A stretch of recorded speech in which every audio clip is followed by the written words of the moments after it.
Hey folks, Doug Blake with Body Design University. In this video, I'm actually responding to a question that I had gotten from a student. Actually, a good question.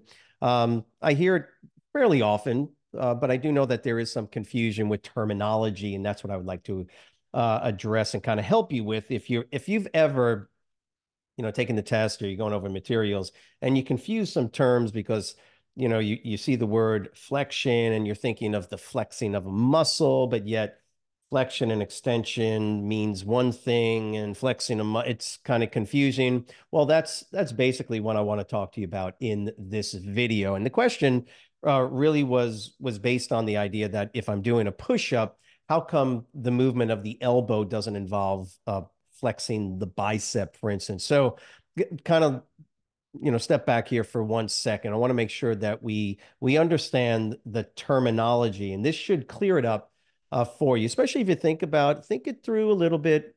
Do some of these exercises yourself, kind of think it through, where the terms are appropriately used and where they're not being used properly. So there's generally going to be a separation terminology wise between what we call kinesiology, which is human movement, and sort of the other areas of exercise science like biomechanics, where we talk about the neuromuscular system and how it functions and how the muscles function to create movement over the joints. Okay, so let's be clear. Kinesiology has specific terms that are used to describe movement of the skeletal system. So again, like if you were writing this down, one, specific terms, right? Flexion, extension, abduction, adduction, internal rotation, external rotation, dorsiflexion, plantar flexion. These are what we call kinesiological terms, and they describe movement, but without the action of muscles. We're just trying to, sort of isolate the movements themselves. So if you had a skeleton, is the easiest way to remember is if you have a skeleton, you can just basically move the joints, the bones of the skeleton into these different positions, and that would describe kinesiology. So we have these terms, and those are the things you write down. So when we talk about studying terminology, you definitely want to study the terms and the precision definitions that we have for them. So flexion is the decreasing angle between two bones or body segments, right? So as the angle decreases from 120, 180 degrees to 90 degrees, we call that flexion. Generally, we'll throw the name of the joint in. So elbow flexion, okay? But you'll notice that in the explanation, we're not talking about what muscles are used to create that action. And that can be, that can be confusing. And I know because I dealt with it when I first started learning this material. I want to bring everything in. I'm doing a bench press, and the idea that I'm isolating a term like flexion from the actual movement of a muscle and what a muscle's doing can be a little challenging, but you've got to do that. Okay, so there's two basic worlds of terminology. One is the kinesiological terms, flexion, extension, abduction, adduction, right? All those terms. And then there's the terms related to muscle action, and those are going to be concentric, isometric, and eccentric contractions, positive and negative in the isometric contractions. So you get the idea.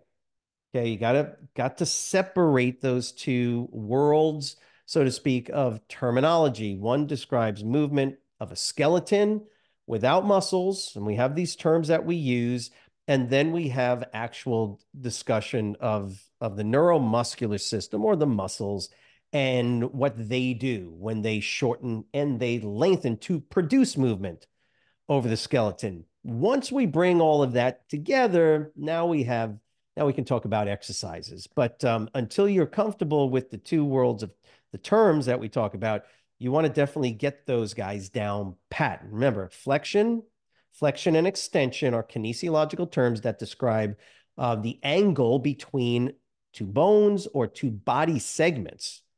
Don't talk about the muscles.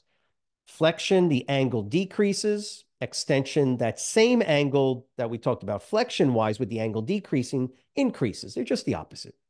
Abduction is the movement of a limb, generally a limb, body segment, away from the midline of the body. Adduction is a movement towards the midline of the body. Okay, this is one of the reasons why when we're studying material like this, we want to study one area over here first study this area over here, and then study this over here. And then we can bring them all together and make it more applicable to the world of exercise science. So again, flexion, extension, abduction, adduction, and then we have the muscles themselves. And muscles go through concentric, isometric, or eccentric contractions, right? Muscles can shorten under tension, concentric. Muscles can create tension but not change their length, isometrics. And then muscles can go through a lengthening process under tension. We call that the eccentric or the negative. Okay. So you got those two. And now here's where we want to clear it up. When we're doing particular exercises, we want to make sure that when we're looking at an exercise, you're looking at the main joints involved in a movement. In the case of what this one student had asked was during a push-up.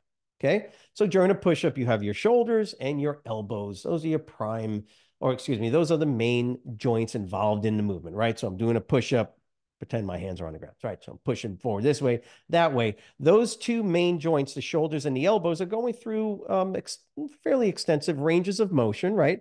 Where they're going through their kinesiological movements, right? Flexion at the elbow, extension at the elbow, flexion at the elbow, extension at the elbow. This term up here at the shoulder is called horizontal adduction, horizontal abduction, okay? It's just terms you got to memorize. And so now when we move from the terminology in kinesiology, right, human movement, where we're just talking about movement of the joint, not the muscles involved, when we figure this out, elbow extension, elbow flexion, and that's really where the question was. At the elbow, we've got flexion of the elbow, extension of the elbow.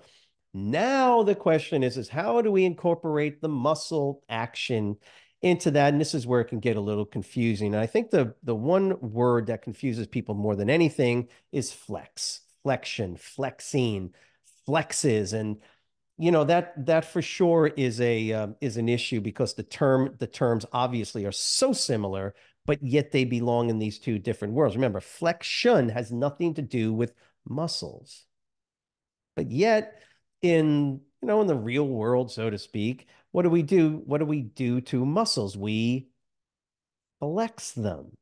We flex them. We flex them, right? We flex muscles.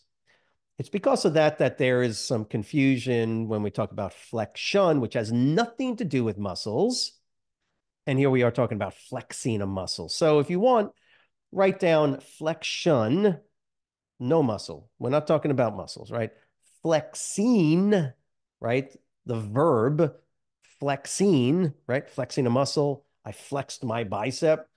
Yeah, sure, that's muscles. That's whatever. But that's not part of the conversation when we're talking about kinesiology and human movement. So during a push-up, if you want to combine the two now, let's talk about the two together. Now we can explain the push-up from a purely sort of biomechanical exercise, more scientific explanation of the movement itself. If I'm looking at the elbow and the shoulder, as my shoulder goes through horizontal adduction, my elbow goes through extension. Those are kinesiological terms. Get it? If I'm in a push-up, when I am performing, or when my shoulders and my elbows are going through these two movement patterns, what is the muscle action? Well, when I'm starting at the top of a push-up and I'm going down into the push-up, both my pectoralis major and my triceps are going through eccentric contractions. In other words, they're lengthening under tension. Now, when I get down to that bottom position, they are both lengthened. And as I push myself back up away from the ground, both my tricep and my pectoralis major go through concentric contractions. Get the idea? So even though my elbow is now extending, it's going through extension, that makes sense. But as I go down, my elbow is going through flexion. But the muscles that are still involved are exactly the same, right? So the triceps and the pectoralis major, as they go through their eccentric contractions and their concentric contractions, create or allow for movement to occur. And we use the terms elbow flexion, elbow extension, shoulder horizontal adductions, horizontal abduction. So the recommendation, kind of finishes up, is to, when you're doing the movement, or have somebody do the movement, friend, family member, do it and have them do it slowly and just look at the kinesiological, just look at the movement. What's happening at the elbow? The elbow is flexing, the elbow is extending. Does it make sense? Same thing with the squat. As you're going down in a squat, just look at the angle at the knee. The angle at the knee is going to decrease as you go down on a squat. The angle between your torso and your upper leg is going to decrease as you sit down into the squat. So when you sit into a squat, right, the angle between your tibia fibula, the lower leg, and the femur, the upper leg, that angle decreases. That's called knee flexion. Okay. That's just a movement. That's a kinesiological terminology. However, what are the muscles involved in that particular movement? Right? The quadriceps and the gluteal group. So the idea is that given the confusion over the terms, generally you're going to pinpoint it with the word flex, flexion. I flex a muscle, and you got to differentiate that from the kinesiology, which is flexion. Okay, remember flexion, extension, abduction, adduction, dorsiflexion, plantar flexion, ankle movement, supination, pronation at the wrist, internal, external rotation, yada, yada. Those terms are irrespective of the muscle action. We combine muscle action over that once we kind of bring everything together. So I'm hoping that this sort of helps to clarify any confusion that you may have. If you do have any questions, please write them in the comment box below. I mean, that's kind of the point of this, is that we'd like to help you to understand the material. So not only so that you can use it in the real world when you're actually training people, but that you can pass questions on the exams or get them correct on the exam. By the way, go ahead, give us a thumbs up if this video was helpful as well. Remember to subscribe if you haven't, right? You can share these videos as well. It's always helpful. As well, go over to our Facebook page. If you've not been there before, please go ahead and head on over there. If you do have questions, just let us know. We are more than happy to respond to them in the comment section. And if you've got an idea on some other content, please let me know. Have a great week. Bye.